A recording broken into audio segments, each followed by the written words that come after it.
الله أكبر الله أكبر. Bismillah, with the name of Allah we begin. Walhamdulillahi Rabbil Alameen. And all praise is due to Allah, the Almighty, the Lord of all the worlds. Wassalatu wassalamu ala ashraf al-anbiya khatam al-nabiyeen. And may the peace and blessings and salutations be upon his final messenger, Muhammad ibn Abdullah, the seal of them, the leader of all the prophets and messengers. Wa ala alihi wa sahbihi wa man wala amma ba'd. And upon his family and his companions and all those that followed them. So we proceed. In today's episode, we want to continue laying some of the foundations of the beliefs of the Muslims. In our past episode, previous episodes rather, we spoke about the definition of Islam, the general meaning of Islam and the specific meaning of Islam. We spoke about the fact that the general meaning of Islam, by its meaning, submission to the will of Allah and to the submission of Allah the Almighty, the creator of the heavens and the earth. By that definition, all the prophets and messengers were in fact Muslim or followers of the religion of Islam, the way Islam, the way of life. And each one of them had their divinely revealed book and their legislation and their set of rules and laws that were used to govern their particular nations and their particular time eras. We also spoke about the fitrah, and we've been talking a lot about the fitrah. And the fitrah is the natural disposition that we were all created, that innate nature that Allah has created each and every human being upon. And this is important. Why? Because we're speaking about the beliefs of the Muslims, and we have to lay that foundation so we understand what is the difference between Islam per se, Christianity, and Judaism. The previous religions, the religion of Judaism, the Jews, and the religion of Christianity, the Christians, we refer to them in Islam, and Allah refers to them, the Almighty, in the Qur'an as Ah-lil-Kitaab. Ah-lil-Kitaab is the people of the book, meaning they were given a book, a divinely revealed book. Now, do Muslims believe in these books? Absolutely. We believe in the asl of it, and the origin of it is that we believe in the original version of those books before they were distorted. Now again, this may be something that is a bit controversial to say, but it needs to be said. The fact remains that the previous books were tampered with and they were altered, albeit by intentional purposes, by those who had malintentions, by those who sought to perhaps, rule mankind with a particular doctrine, a particular set of doctrines, and the original books weren't in line with their particular beliefs or the way that they saw would have been appropriate for their people or their nations or their empires per se.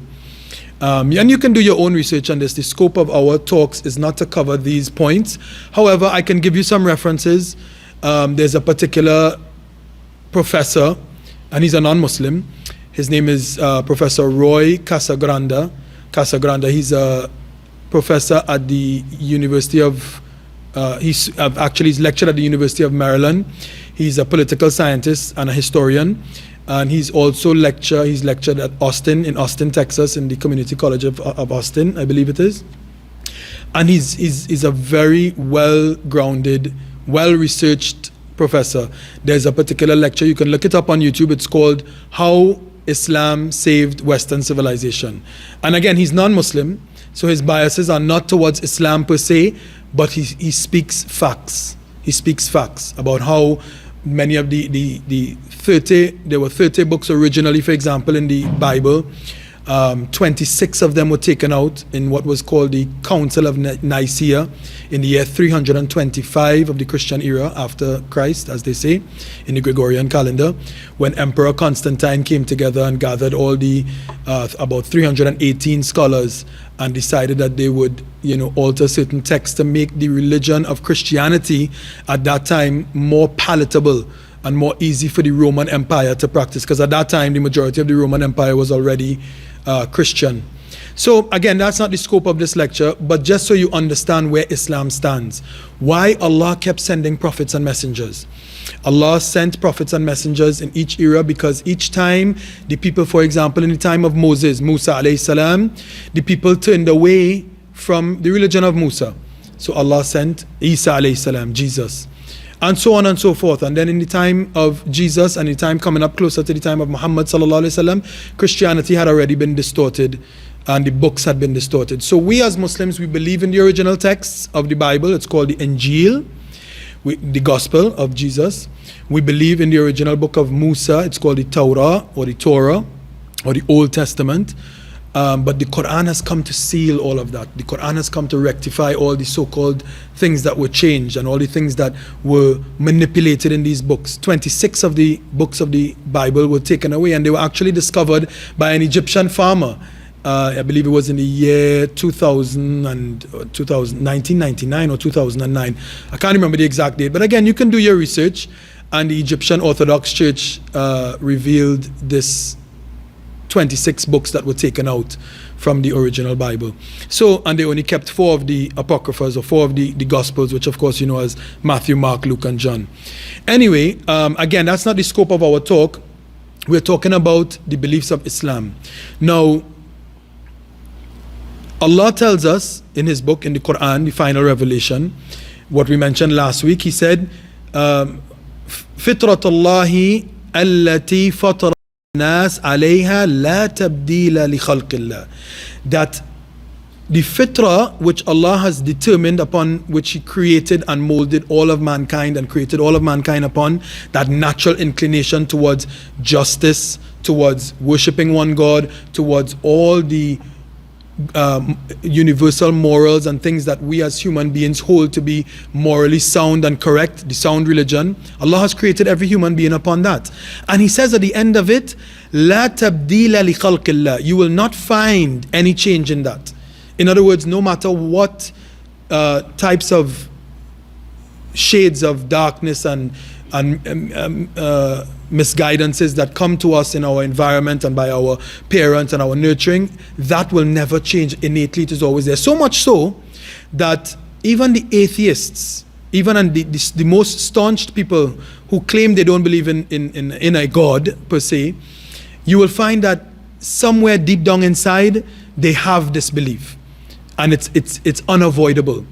For example, that great atheist scientist, and I say great in quotation marks, very famous, his name is Richard Dawkins. There's a very exquisite quote where he makes in a debate he did in the University of Alabama, where they had a debate. I think it was in 2007. You can look it up. It was called the God Delusion, right? Where he tried to argue the existence of God, of a God. And I won't quote the entire quote for you, but basically he states that after considering all the beauty of the world and all the, magnificence of the creation, the magnificence of the universe and the movement of the planets and the stars and the magnitude of it and the complexity of life and the human body, etc., it's unavoidable to want to think that there's a creator. And it's hard to get away from the fact that you want to believe deep down there's something that started and created all of this. And that it deserves to be worshipped, and that you want to worship it. You want to find a way to bow down to some sort of magnificent creator. It's unavoidable. So we as Muslims accept that, and we know that the fitrah, that natural disposition, is what inclines mankind to that belief. And it's something that no matter what, we can never erase it. It is deeply embedded in every human being. So it should be noted from our discussions in the past few sessions that the fitrah is something that is equal in all human beings. It gives us an equality at birth, okay? And this is the evidence for Islam. This, in fact, is one of the evidences for Islam being the true religion. Because Islam is founded upon universality. It is founded upon justice.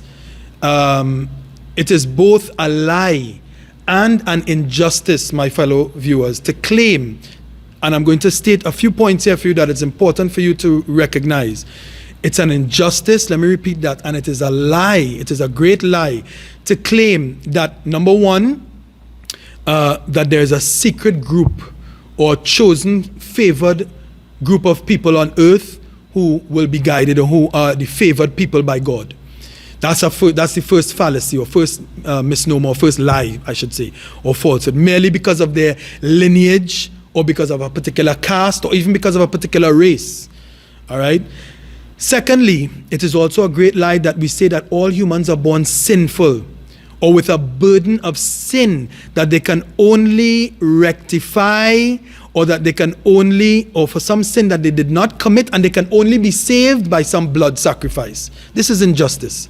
This is not something we would expect from an omnipotent, merciful God. All right? Thirdly, it is a misnomer of great falsehood and a lie to state that all humans are born purposelessly, without a purpose, and that they must therefore create their own subjective reality, for example, and their own purpose of life in order to be happy. These sort of doctrines, these false foundations, my fellow viewers, are what, when turned into dogmas or forms of belief or core elements of religious doctrines that are around today, or used to generate certain lifestyles or philosophies, lifestyle philosophies, let's say, they lead to racism, they lead to injustice, and they're used to generate lifestyle philosophies that are, of course, man-made constructs, and that have no foundation and no basis from the creator of the heavens and the earth, the God of mankind, the one who sent the prophets and messengers, and are not found in any revealed or any uncorrupted book or text or upon the tongue of any of those messengers, and nor do they have any sound or rational or even empirical basis, meaning that there's no proof for these doctrines. And that is why Islam, as this, I mentioned this lecturer, Professor Roy Casagranda, that he mentions that Islam saved the Western doctrine.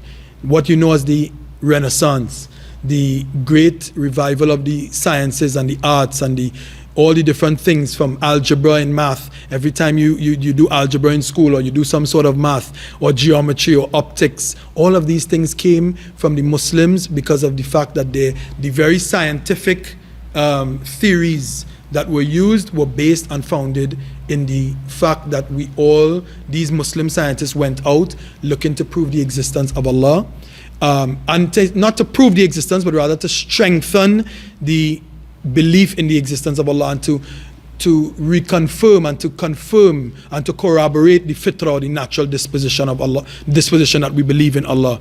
And this is what Islam, these are the evidences that Islam is in fact the true religion, the religion given to mankind. So it's quite a lot that we took today, but again, it's important that we take these things bit by bit, that we understand piece by piece what it is we are laying the foundation for us to understand and get to the universal truth, the fact that makes the justice and the equality and the universality of Islam the most important thing, and the statement that we will get to in our next few sessions, which is the kalimat al-tawheed, or the statement of the oneness and the rights of Allah, La ilaha illallah, that there is no God worthy of worship, there is no deity worthy of worship in truth except for Allah, the one true God. When we get to that ultimate truth, we will understand how the peace and serenity of Islam, once accepted by the human being, gives us that bond and that relationship with our Creator that gives us that tranquility and serenity. So, wa akhirat dawana walhamdulillahi rabbil alameen. Our final word is that all praise belongs to Allah, the Creator of all the heavens and the earths, and the sustainer of life. Wa sallallahu wa sallama wa barak ala nabiyyina Muhammad wa ala alihi wa sahbihi wa sallam. And may the peace and blessings be upon Muhammad, his final messenger, till the day of judgment. Ameen.